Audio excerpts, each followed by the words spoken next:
It is part of life. This conflict between good and evil.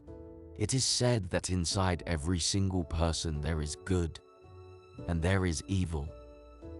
And we choose what to do, when, and where, depending on the situation.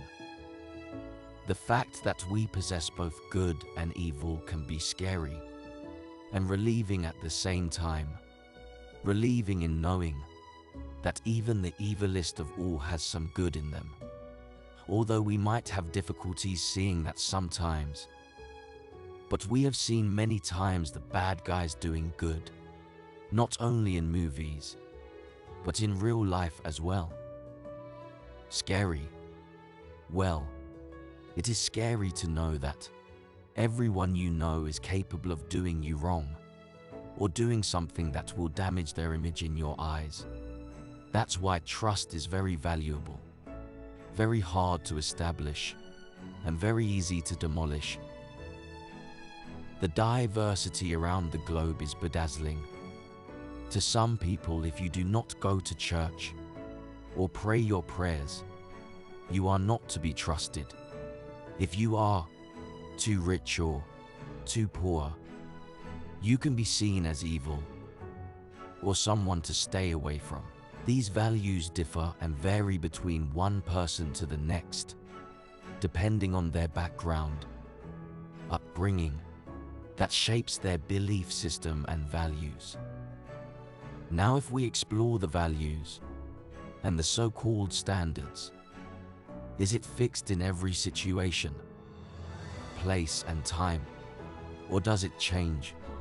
Well, we cannot agree on that. Although we can agree that some values are good anywhere, anytime, and in any situation. For starters, we can talk about honesty and integrity. You can never be wrong on that.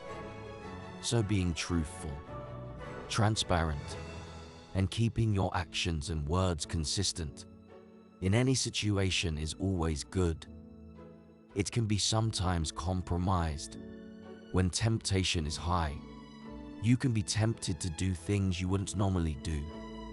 If you get guaranteed results, and you know no one will find out. Hell, sometimes you can be tempted to do things that will get you that credit with your bosses. I know people who would bluntly lie, just to get on good terms with some people, bully someone for the laughs of others, or say someone's secret to others. That takes us to the next one, respecting others. You can disagree with someone, yet you show respect. One quote I hear, "Respect is earned and not given." I tend to disagree on that, as there is a baseline you can't go below. There is common decency. There is respecting your waiter or waitress, maid.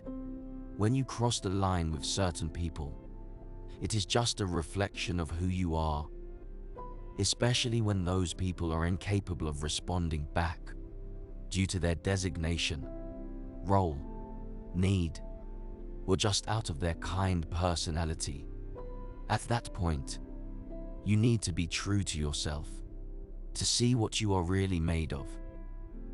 Being fair, caring for others, humility, tolerance, and generosity all come as generic values that can't be debated. Although you can say, why should I care for someone who doesn't care about themselves, or that does not care for me? Tolerate someone who is offensive or rude. Be generous to someone who will not appreciate it. Being humble to an arrogant person. And you are not wrong. Probably you should not do that. But what I can tell you is that being the bigger man always pays off, always elevates your image and reputation, and always makes you sleep better at night. There are times you get to bed and think of 1,000,001 ways you could have responded to someone who has been mean to you or done you wrong. But choosing tranquility and peace is a virtue not everyone can possess. Okay, we have got a lot more to say. We will continue in the next one.